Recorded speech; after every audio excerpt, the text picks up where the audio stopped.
CCI Podcast 49, votre rendez-vous sur la transition numérique. J'engage la transformation digitale de mon entreprise.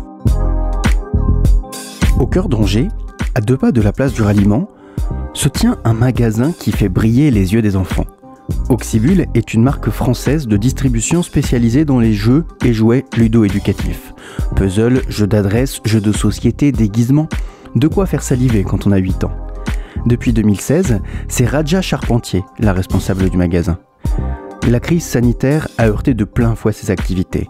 Mais qu'à cela ne tienne, elle et son équipe ont mis en place un système de drive piéton pour continuer à vendre pendant les confinements successifs. Radja Charpentier, bonjour. Bonjour. Est-ce que ça a marché ? Alors novembre, oui, tout à fait. On avait à peu près 200 commandes sur une journée, sur 48 heures. Donc effectivement, ça a très bien marché. Ça répondait aux attentes de nos clients. Et puis sur le dernier confinement, dernièrement, on a pu développer le drive.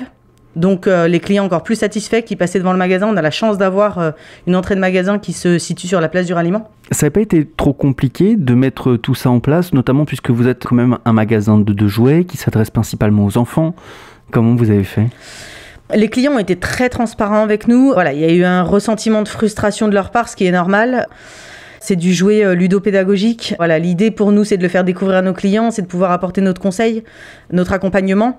Donc, on a dû travailler différemment. On a fait de la vente conseil par téléphone parce qu'en face à face, c'est compliqué. Mais généralement, nos clients savaient déjà à peu près ce qu'ils voulaient. Et nous, connaissant nos produits par cœur, on leur apporte à la porte ce qui peut leur convenir et on n'a eu que des clients satisfaits. Est-ce que vos clients, ce sont les enfants ou leurs parents ? Nos clients, ce sont nos enfants. Ce sont les enfants qui viennent en magasin. C'est eux qui choisissent. L'idée, c'est de développer leur talent à eux. C'est de leur faire plaisir. C'est de leur apprendre ce qui est ludique et éducatif en même temps. Donc là, ça a été différent. Sur la période de Noël, en l'occurrence, c'est très souvent des listes de cadeaux. Donc c'est encore différent. Là, c'était plus des produits qui étaient déjà choisis et posés sur la liste. Là, dernièrement, les enfants choisissaient avec papa, maman sur Internet, passaient commande sur Internet et papa, maman nous téléphonait pour passer la commande. Mais on a eu beaucoup de parents qui ont été accompagnés de leurs enfants jusqu'à la porte, juste pour avoir un petit peu les yeux qui brillent et pouvoir regarder de derrière la porte les jouets. C'était rigolo.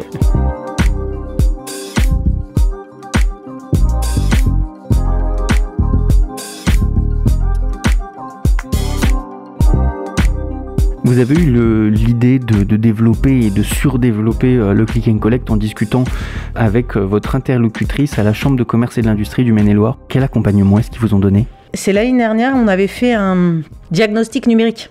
Donc, savoir un petit peu comment on se positionnait en termes de numérique, quels pouvaient être les axes d'amélioration, ce sur quoi travailler. Et effectivement, on met vraiment l'accent sur les click and collect, le drive, tout ce qui passe par le numérique, évidemment.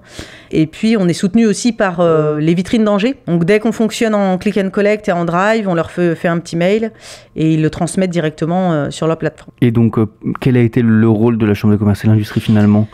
Alors, l'idée en soi du click and collect, elle était déjà là. Le drive, c'est plus de l'accompagnement. C'est plus leur animation, dynamique, qui nous a permis on était totalement dans l'inconnu. Avec le drive, on ne connaissait pas du tout. Donc, chaque magasin s'est adapté en fonction de la situation et son contexte à l'instant T. Et le CCI a surtout permis de nous rassurer. Et puis, nous donner un petit peu des astuces, comment font les copains dans le commerce et nous orienter un petit peu. Et ça, c'était important pour vous ? Et ça, c'était important pour nous. On a un gros groupe, on est extrêmement soutenu par notre siège et on est très suivi, on a une très très belle cohésion. Mais avoir le suivi de la Chambre du commerce et des vitrines d'Angers, c'est hyper important parce que c'est des entreprises locales et on se sent en proximité avec les collaborateurs qui sont sur le terrain à côté de nous, quoi. Qu'est-ce qu'ils vous ont donné comme astuces et comme conseils ? Développer notre communication locale. On se rend compte en fait que les clients ne nous connaissent pas forcément.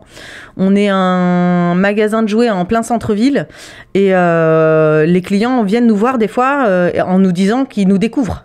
Donc ça nous permet de développer cette communication et de se dire les clients qui n'avaient pas besoin de jouer à l'époque pourraient quand même connaître notre enseigne. Voilà. Donc on a des papis-mamies qui arrivent et qui nous disent ça fait 40 ans que j'habite Angers, je vous ai jamais vu. Donc ça fait une dizaine d'années qu'on a implanté. Et ils se rendent compte que notre enseigne existe seulement parce qu'ils viennent d'avoir des petits-enfants. Donc ça nous permet de développer aussi notre communication et de toucher un public beaucoup plus large. Merci beaucoup. Avec plaisir. Raja Charpentier d'avoir répondu à nos questions. Merci à vous. Pour engager vous aussi une démarche de transition digitale dans votre entreprise, retrouvez nos produits, services et nos contacts sur maine-et-loire.cci.fr.